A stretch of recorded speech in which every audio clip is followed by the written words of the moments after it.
Hello dears, welcome back to my channel. അപ്പോൾ ഇന്ന് ഞാനും കുട്ടികളും കൂടി എൻ്റെ സ്കൂളിൽ റീയൂണിയൻ ഫംഗ്ഷന് പോവാണ് കേട്ടോ.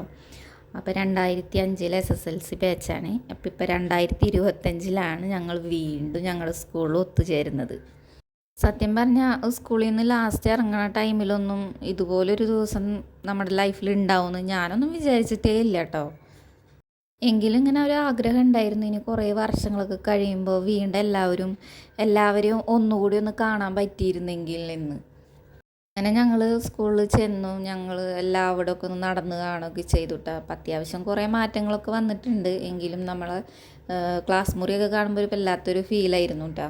അപ്പോൾ ടീച്ചേഴ്സും അത്യാവശ്യം കുറേ ഫ്രണ്ട്സൊക്കെ വന്നിട്ടുണ്ടായി. എങ്കിലും ഞങ്ങളുടെ എല്ലാ ബാച്ചിലെയും കൂടിയുള്ള ആരും അങ്ങനെ എത്തിയിട്ടുണ്ടായിരുന്നില്ല. കുറച്ച് പേരൊക്കെ വന്നിട്ടുണ്ടായുള്ളൂ കേട്ടോ.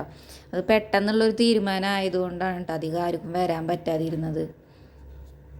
അങ്ങനെ അവിടെ ചെന്ന് എല്ലാ ഫ്രണ്ട്സിനെയും കണ്ടു. പിന്നെ ഞങ്ങൾ ഫുഡൊക്കെ കഴിച്ചിട്ടാണ് കേട്ടോ പിന്നെ തിരിച്ച് വീട്ടിൽ പോകുന്നത്. അപ്പം എൻ്റെ വീടാണെങ്കിൽ സ്കൂളിൻ്റെ അടുത്തുള്ളത് കൊണ്ട് ഇവിടുത്തെ പ്രോഗ്രാമൊക്കെ കഴിഞ്ഞിട്ട് വേണം വീട്ടിലേക്ക് ചെല്ലാം. അപ്പോൾ ഇവരാണ് എൻ്റെ ബെസ്റ്റ് ഫ്രണ്ട്സ് കേട്ടോ. അങ്ങനെ ഇനി വീട്ടിലേക്ക് പോവാണ് കേട്ടോ. അപ്പോൾ ഇവിടെ റോഡ് പണി നടക്കുന്ന കാരണം നമുക്ക് ഇത്തിരി ബുദ്ധിമുട്ടാണ് റോഡ് കിടക്കാൻ. അപ്പോൾ ഇതാണ് എൻ്റെ വീട്. അപ്പോൾ വീട് പണി നടക്കാമെന്ന് ഞാൻ പറഞ്ഞല്ലോ. അപ്പോൾ അത്യാവശ്യം വീട് പണിയുടെ കുറേ കച്ചറകളൊക്കെ അവിടെ ഇവിടെയൊക്കെ ആയിട്ട് കിടപ്പുണ്ടായിട്ടാണ്. ഞാൻ ചെല്ലുമ്പോൾ അച്ഛനമ്മയൊക്കെ നല്ല പണിയിലായിരുന്നു. പിറ്റേ ദിവസം പണി നടക്കും. അപ്പോൾ അത് കാരണം അവരവിടെ കുറേ സ്ഥലമൊക്കെ ഇങ്ങനെ വൃത്തിയാക്കിക്കൊണ്ടിരിക്കുകയായിരുന്നു കേട്ടോ.